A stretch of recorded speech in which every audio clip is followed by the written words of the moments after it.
Creating Engagement in the Classroom, Understanding the Challenges of the Modern-Day Learning Environment is written by Kevin Popovic and Ryan Vanshur. Welcome to another webinar in the series, Creating Engagement in the Classroom. I'm Kevin Popovic, a lecturer at San Diego State University. Today we're going to discuss a topic that is outright impossible and irresponsible to avoid today: mobile-enabled students and social learning. How do these powerful, miraculous little mobile devices change the higher education classroom? And I'm Ryan Vanshur, an undergraduate student here at San Diego State University and co-author of the book with Kevin, Creating Engagement in the Classroom. And today our webinar is titled Mobile-Enabled Students and Social Learning, and we are excited to bring you some engaging content your way. Overview of today's webinar includes just how common are smart devices in the modern classroom anyway, who uses them and how. We'll be looking at the professor's view as well as the student's view, and what does the current research say? And then, of course, Ryan, our favorite part, questions and answers. So, good news to kick this one off. The barrier to technology in the classroom is not what it used to be. In the past, there was a perceived lack of technology for the modern classroom. Teachers had to share what they did have, and it never seemed that there was enough of it to go around. In response, grants from foundations and line items from school districts rose to prominence and were aimed at increasing the technological capacity of learning. Now, this certainly helped bring high-tech devices to the classroom, but as the learning environment evolved, so did too the application of technology inside. As of 2014, 86% of undergraduate students own a smart device and 47% own a tablet. The latter category is rapidly becoming a do-it-all solution for students, featuring benefits such as an internet connection, cameras, and a GPS. These components make tablets in particular a cost-effective way to create a tech-enabled learning environment without the burden of smart classroom investments by the campus. Whereas before, the classroom needed to be equipped with smart devices such as smart boards, computers, and compatible high-definition projectors, today the concept of bring your own device, or BYOD, makes any classroom a smart classroom. Yeah, absolutely. And so students are definitely buying into this, right? And so 50% of students, I know from a recent survey in 2014, actually report doing daily, work and learning from their smart devices. But compared to the 87% of adoption, that happens, that's actually fairly low. That means there's something like 37% of students sitting in a classroom, distracted at any given time. So when you see students with the cell phone neck, they're not down there learning. That some of them are down there being distracted. And so there's an opportunity to have a win-win here, right? And so teacher has the technology they once needed and traditionally had to beg for. Students can now use these devices, of their own choosing, regardless of which one they have. And the school doesn't necessarily have to pay anything, as these smart classes are being crowdsourced, so to speak. And I think it's helpful to provide, that reliable wireless network as the infrastructure we see campuses upgrading to, brand new full campus Wi-Fi, which is getting students all they have to pay for their unlimited data, and it's saving them a lot of money that way. But that connection is also creating a pretty good platform, or at least infrastructure, for these types of technologies to start to thrive. Some teachers I know think that there's too much technology in the classroom, which is turning into a form of distraction. And there's definitely merit to this claim, right? It's tough to reach students when they're checking Snapchat or swapping faces or doing all the Instagram stuff.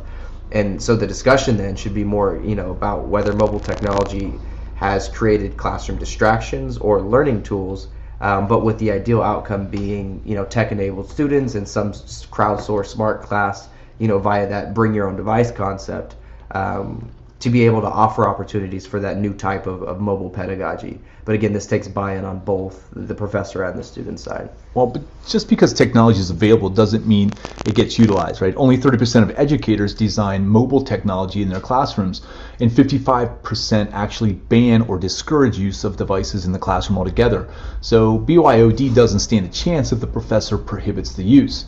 Now, the early adopters and faculty members who try to leverage technology as a BYOD approach in the classroom at first lacked campus infrastructure and support.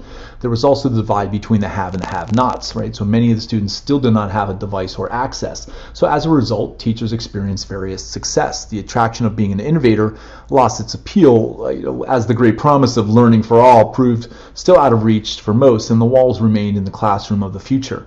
So the technology arrived, but not everybody could participate, leaving instructors right where they started. And as a result, the idea of mobile-based learning environments became a little bit jaded for some time. I think faculty also needed adequate campus support. There's very few, for educator training. Very rarely are there seriously, clearly defined campus standards and policies for how to use this type of technology, or what methods or best practices, one has to adopt in order to succeed with them. And so, one enthusiastic professor and a couple students, doesn't necessarily, shift the entire paradigm for everybody else. This has to be scalable. And so while the concept of bring your own device has taken the burden off the university, you still need that top-down buy-in, to get it from everybody on every level, from the school to the faculty down to the students, in order for these types of applications and approaches to work. And the methods and technologies have certainly changed, but the idea of a coherent, well-structured approach certainly hasn't. And that, again, everything starts with a plan at that point. Well, most faculty can remember when the addition of a television on a mobile cart was a big deal for the classroom. At least I can. and it sounds funny to think about it now, but it was, right? An even bigger deal was when an oversized VCR was added to replay content when needed, right? Instead of structuring a class around a single broadcast time. The subsequent additions of cable, a video projector, and a desktop computer continued to raise the cost of providing the best practice resources touted by business and education. And as the technological inventory expanded, so did the working knowledge required to run it all. When the TV went out of focus, you could hit it on the side, get it to work again. When the VCR didn't eject the tape, you can unplug it and plug it back in and reset the device. When the video projector had multiple inputs, in the right hands, this provided an opportunity to create a crystal clear, immersive experience. But for the untrained, the inputs were a maze where each new capability brought a chance for something else not to work as planned. So the desktop computer, though, really took everything to a new level and really raised the bar, requiring a working knowledge of technology that has proven to be a digital divide some educators still have not been able to cross. Now, for years, it was the school that did not provide what teachers needed to employ technology. But today, it's often not the lack of technology in the classroom, it's the lack of application to the class. So effective use of mobile technology in learning requires digital literacy from both teachers and students.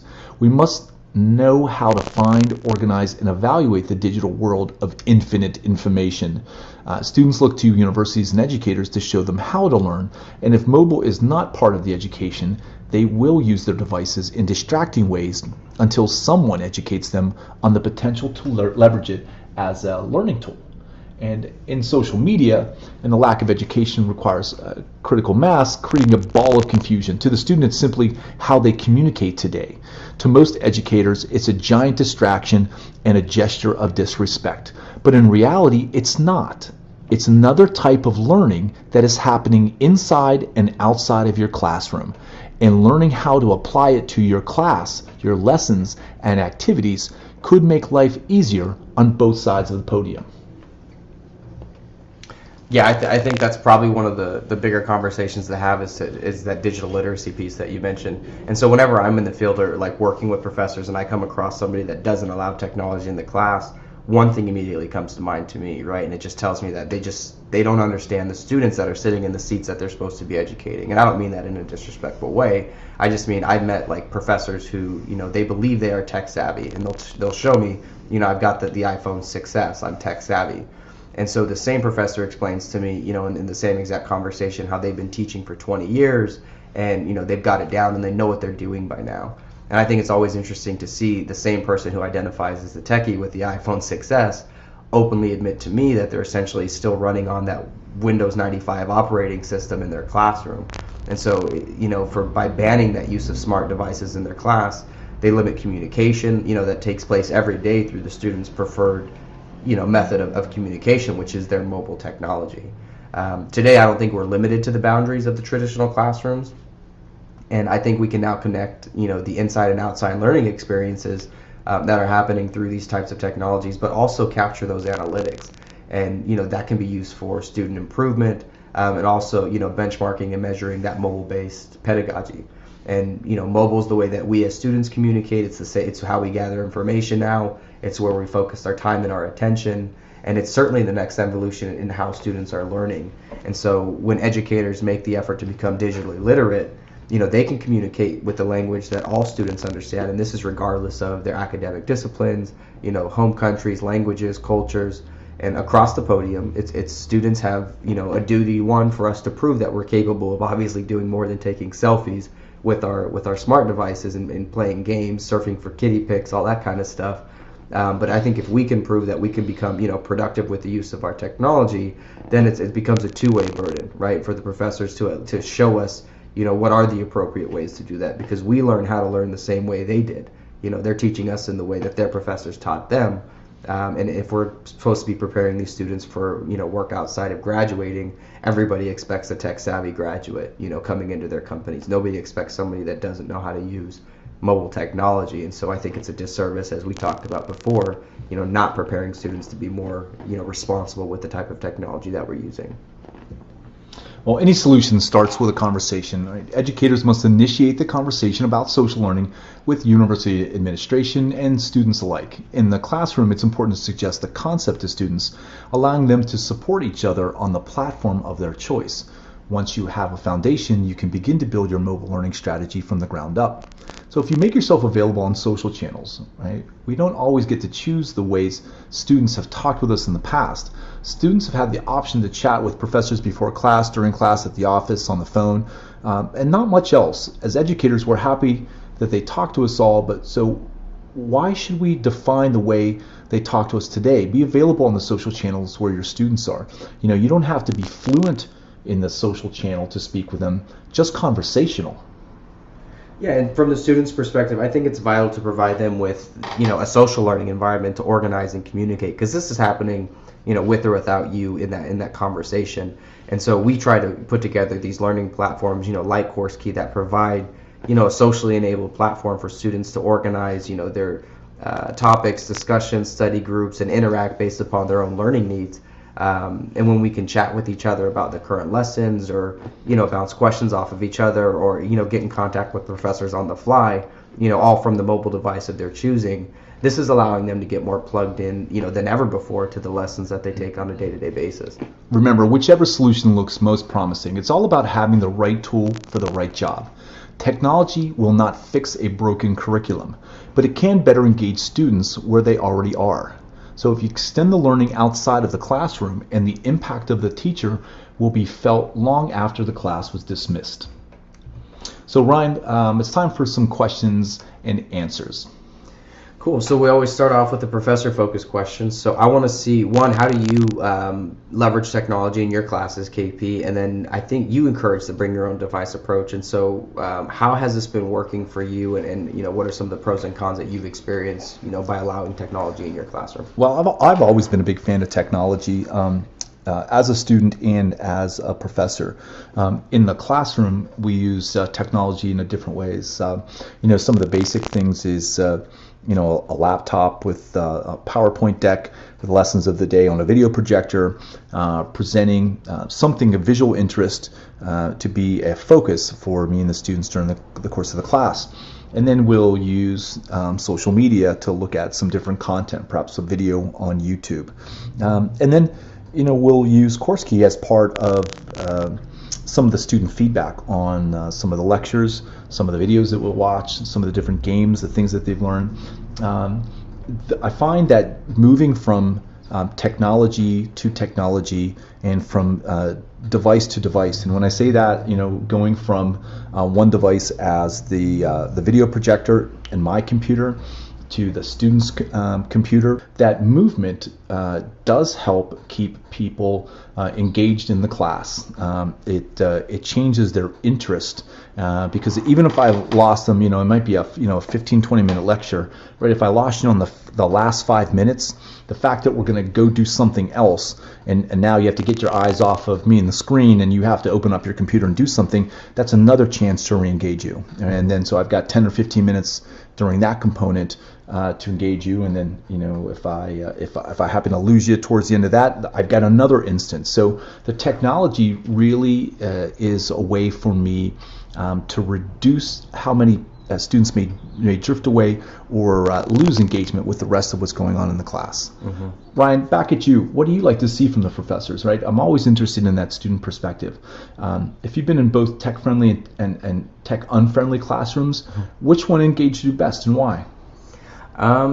So actually, there's two sides of that coin. The tech-friendly classrooms that are managed poorly can be very distracting. So like I'm a big tech guy in terms of the way I learn, but at the same time, if it's, you know, the Wild West in terms of, you know, how you can use your technology, and one guy to the left of you is playing Mario Kart, the other one's buying shoes, and you're trying to, you know, pay attention to the lecture, that can be tough. Now, I've been in classes where it's tech friendly, but with best practices and, you know, an honor code put in place to where students were really legitimately using these devices for learning purposes. We are contributing to the class, and I think that's a very appealing learning environment for most students. Then you get to the, you know, no tech policy at all, and for me, that basically, as a student that learns through technology, cuts my wings out from under me.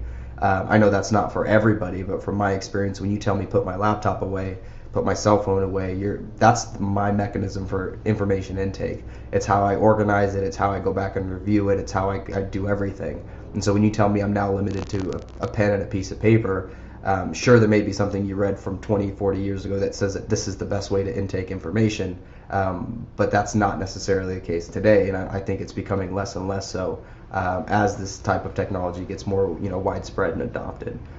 So I think it really boils down to the best practices, and, you know, again, these things are nothing but paperweights without somebody who actually knows how to use them at the front of the class. And so I always put it back, you know, making sure that it is a two-way thing where, you know, you've got to have somebody who's setting up the classroom and those best practices for students to follow. Great response, Ryan. I think you nailed the important parts with that, and closed, of course, our 6th webinar on a high note. Even though this session has ended, though, the conversation continues.